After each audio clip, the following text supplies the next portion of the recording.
दोस्तों, यूनिक ज्ञान मंत्राज में आपका बहुत बहुत स्वागत है। आज मैं आपको अप्सरा साधना की ए टू जेड यानी कि संपूर्ण जानकारी जो है आपको प्रदान करूंगा। तो दोस्तों, अप्सरा साधना शुरू करने से पहले आज वीडियो थोड़ी लंबी हो जाएगी, क्योंकि इसके बाद आपको कोई किसी भी प्रकार का जो क्वेश्चन है वो अप्सरा साधना में नहीं रहेगा। तो सबसे पहले आपको क्या करना है, किसी भी योग्य गुरु की तलाश करनी है। अगर योग्य गुरु नहीं मिलता है तो आप मुझे कमेंट बॉक्स में लिखें, मैं आपका उचित मार्गदर्शन करूंगा। बिना कुछ भी नहीं, मेरे कुछ नहीं चाहिए, बिना किसी संकोच के मैं आपकी पूरी मदद करूंगा। सबसे पहले आपको योग्य गुरु की तलाश करनी है। उसके बाद अप्सरा साधना का मंत्र लेना है। कौन सी अप्सरा साधना करनी है पहले कंफर्म कर लेना। तो मैं आपको, अगर मेरी बात मानोगे तो सबसे जो अप्सराओं की जो रानी है उर्वशी अप्सरा, अब उसकी साधना करना, क्योंकि मैं खुद जो एक्सपीरियंस किया है मैं दूसरों को भी वही बताऊंगा। तो सबसे पहले गुरु कर लिया, फिर उसके बाद गुरु से मंत्र ले लिया। तो उसके बाद क्या करना है आपने, उसके बाद आपने ब्रह्मचार्य का पालन करना है। ब्रह्मचार्य का मतलब मानसिक तौर पे भी और शारीरिक तौर पे भी और दृष्टि से भी। मानसिक हो गया कि कोई भी बुरा विचार आपके माइंड में नहीं आना उस समय, और शारीरिक तौर पे तो आप समझते ही हो। और दूसरा हो गया आँखों से भी, आप किसी को भी बुरी नज़र से मत देखना, फर्स्ट नियम। दूसरा नियम हो जाएगा आपका मांस मदिरा से दूर रहना बिल्कुल। और जब भी आप साधना 21 दिन की साधना कर रहे हो, उसमें आपको क्या करना है, बिल्कुल अपने आराध्य के प्रति आप हमेशा, जो अप्सराएं होती हैं वो देवी स्वरूप होती हैं, आप उनको हमेशा अपने इष्ट के रूप में उनकी आराधना करना, जो हमेशा सफल रहती है। तो आपने मांस मदिरा का प्रयोग नहीं किया तो आप बिल्कुल सात्विक बन जाओगे, क्योंकि ये जो सात्विक शक्तियाँ होती हैं वो इसी प्रकार से हासिल होती हैं। उसके बाद आपने 21 दिन की साधना करनी है। जहाँ पे भी वो साधना करनी है वहाँ किसी दूसरे आदमी का प्रवेश बिल्कुल नहीं होना चाहिए। और वहाँ पे जहाँ पे आपका आसन है वहीं पे आपका सोने की जगह भी वहीं पे होनी चाहिए। और आपका जो कमरा होगा वो बिल्कुल सुगंध में ही होना चाहिए, किसी प्रकार का दुर्गंध मतलब कोई गंदी चीज़ें वहाँ पे नहीं होनी चाहिए। तीसरे नंबर पे आप उस कमरे में इत्र वगैरह का इस्तेमाल कर सकते हैं। फूलों की सजावट, एक चौकी बनाइए, खुद से बनाना है, कोई किसी से लेना नहीं है, खुद से बनाइए। उस पर लाल या गुलाबी कपड़ा, जब पीला कपड़ा भी आप रख सकते हो। तो मैं आपको रिकमेंडेड करूँगा कि आप जो है वो गुलाबी कपड़ा जो है वो ऊपर रख के फूल बिछा के और वहाँ पे अपना आसन लगाना। आसन ज़मीन के ऊपर नहीं लगाना है, आसन किसी लकड़ी का बना सकते हो आप, किसी भी चीज़ का, मतलब जो है वो अर्थिंग सिस्टम होता है ना। मैं पिछली वीडियो में भी आपको बताया था कि आपकी जो शरीर की संचित शक्ति होती है, अगर आप डायरेक्ट धरती के ऊपर कोई भी साधना कर रहे हो तो वो क्या होती है, ज़मीन में चली जाएगी। और उसके बाद अगला जो नियम है वो है, इस दौरान जब आपकी साधना में आती हो जाएगी या थोड़ी सी शुरू होगी कि जैसे लगता है ना, जो नकारात्मक शक्तियाँ होती हैं, भूत जोगनियाँ या जक्षनियाँ, जो भी ये लो लेवल की पावर्स होती हैं, वो आपको क्या करेगी, आपकी साधना को भंग करके आपका जो फल होता है वो उनको मिल जाता है। कैसे, जैसे मान लो आप अभी साधना कर रहे हो, साधना करने के बाद आपके मन में उत्तेजना आ गई, मतलब सेक्स के रिलेटेड।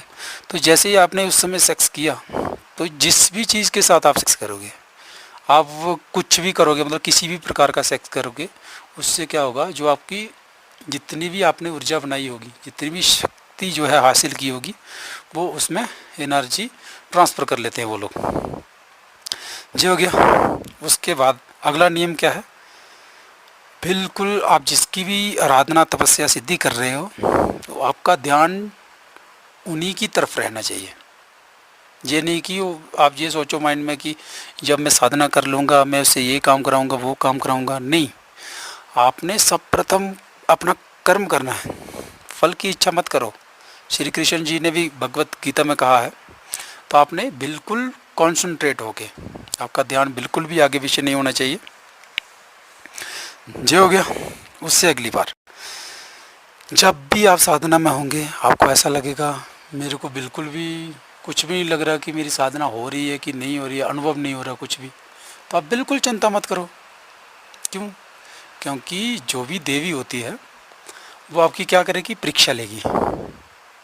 क्योंकि हो सकता है, अगर मैं बोलता हूँ जो 90% साधक होते हैं, अगर किसी भी आप साधना में लीन हो, आप फर्स्ट टाइम साधना कर रहे हो, एकदम से आपके सामने आ जाएगी कोई भी अप्सरा, कोई भी देवी जिसकी भी आप साधना कर रहे हो, तो आप एकदम से चौंक जाओगे। हो सकता है आपका मानसिक संतुलन बिगड़ जाए। तो क्या अपने आप को पहले इस काबिल बनाओ, इस चीज़ का अभ्यास करते रहो कि बाई चांस, साधना के दौरान नहीं ये करना, साधना जब आपकी जितना भी आपने माला को लेके आप जप कर रहे हो तो बढ़िया है। अगर माला को लेके नहीं भी कर रहे हो तो बाद में जब आपकी साधना, मतलब एक टाइमिंग होता है ना, 2-3 घंटे 4 घंटे जितना भी आपने किया होगा, उसके बाद आपने ये अपने आप को इस काबिल बनाना है कि बाई चांस, सबसे पहले मैं पिछली वीडियो में भी आपको बता दिया है कि एयर रूप में, यानी कि वायु तत्व के रूप में आपके सामने आपको ऐसा लगेगा कोई गया इधर से, कोई आया, कोई ये हुआ, कोई मूवमेंट हुई, तो घबराना नहीं है यार। क्योंकि हमारे अंदर भी एक आत्मा है ना, तो और आत्मा परमात्मा का अंश है, और ये मन होता है ना वो डरता है, तो डरना नहीं है बिल्कुल भी। तो अपने आप को इस योग्य बनाना। और उसके बाद जैसे ही आपको अनुभव होने लगे एयर सब्सटेंस के रूप में, एयर रूप में, जैसे ही आपको लगे कि वायु तत्व में कोई आगे गया, कोई गया, डरना बिल्कुल नहीं है। वो आपका स्टेज, फर्स्ट स्टेज है जहाँ पे आपको लग गया कि मेरी जो है साधना जो है सफल होने वाली है। तो इस प्रकार ये हो गया। उसके बाद जैसे ही आपकी साधना कंप्लीट हो जाती है, साधना कंप्लीट, अभी मैं आपको झूठा विश्वास नहीं दिलाने वाला। अगर आपकी मानसिक स्थिति बहुत प्रबल है, मतलब जो आपके थॉट्स वेव हैं, आपका जो सोचने की क्षमता है, उसके ऊपर निर्भर करेगा। आपने अगर बिल्कुल पालन किया हुआ है, किसी भी प्रकार का सेक्स नहीं किया है, किसी प्रकार का मतलब ब्रह्मचार्य का संपूर्ण पालन किया है, उसके अलावा मैं बहुत सारे नियम बताए हुए हैं पिछली वीडियो में भी, और आपने नंगे पैर साधना के तुरंत बाद ज़मीन के ऊपर नहीं चलना है, किसी से हाथ नहीं मिलाना है। और मैं ये दावे के साथ 101% बोलता हूँ, अगर आप इन चीज़ों को फॉलो करके साधना करोगे तो आप कभी भी असफल नहीं होगे। और उसके बाद नेक्स्ट, जैसे ही आपने मान लो आपकी साधना पूरी हो गई, आपको लगा कि मेरे को वायु तत्व के रूप में जो है वो, क्योंकि जो हमारी जितनी हम भक्ति करेंगे, जितना हम जप करेंगे, जितना हमारे मतलब हमसे ही उनको शक्ति प्राप्त होती है हमारे सामने आने की, ये बात हमेशा याद रखना। और उनसे मिलने के लिए आपको उस डायमेंशन का आपको बनना पड़ेगा, यानी कि उस लोग के लोगों जैसा बनना पड़ेगा, तब आपको बिल्कुल साक्षात्कार, बिल्कुल होता है ना प्रत्यक्ष रूप, तब जो है वो आपके सामने आएगी। नेक्स्ट क्या है, जैसे आपको लग गया कि मेरी साधना जो है, आपको अपने आप आभास हो जाएगा कि मेरी हो गई साधना। जैसे ही आपके सामने वो जल रूप भी, जल तत्व भी अब उसके बीच में आ जाएगा आपकी शक्ति के द्वारा। क्योंकि मंत्रों से, आपको पिछली वीडियो में भी एक उदाहरण दिया था, अगर एक पत्थर भी मारोगे ना तालाब में, तो इसकी वेव होती है वो लास्ट कॉर्नर तक जाती है। उसी प्रकार जो हर एक मंत्र की ध्वनि होती है, अगर आपको मंत्र चाहिए होगा मेरी पिछली वीडियो में आपको मिल जाएगा, क्योंकि हर एक वीडियो में मंत्र ऐसे देना ठीक नहीं है, तो किनारे तक जाती है वो वेव्स। इसी प्रकार जो हमारे मंत्र का प्रत्येक उच्चारण है वो उसी लोक में जिसकी अभी आपकी जिस आराधना कर रहे हो उसी लोक में चला जाता है। और नेक्स्ट क्या है, जैसे ही आपको लगता है, और एक और बात बताना मैं भूल गया, जैसे आपने कौन सा जप करना है, मानसिक जप, क्योंकि जो हम जीवा से जप करते हैं उससे भी ज़्यादा 100 गुना शक्तिशाली होता है हमारा अजप्पा जप, यानी कि मानसिक जप। उसमें हम मुंह नहीं हिलाते हैं, केवल मानसिक तौर पे उसका जप करते हैं। ये हो गया।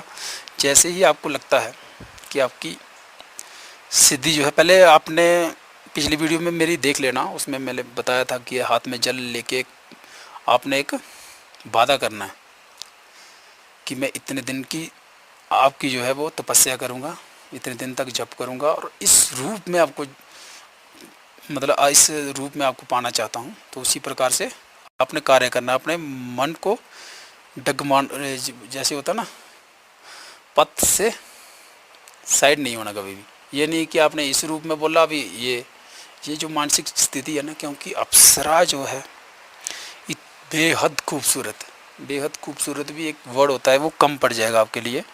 तो आपको क्या है, आपकी जो नीयत होगी ना वो ख़राब होने लगेगी। तो पहले इस काबिल बनाना अपने आप को कि आपका अपने पथ से जो है डगमगाना नहीं।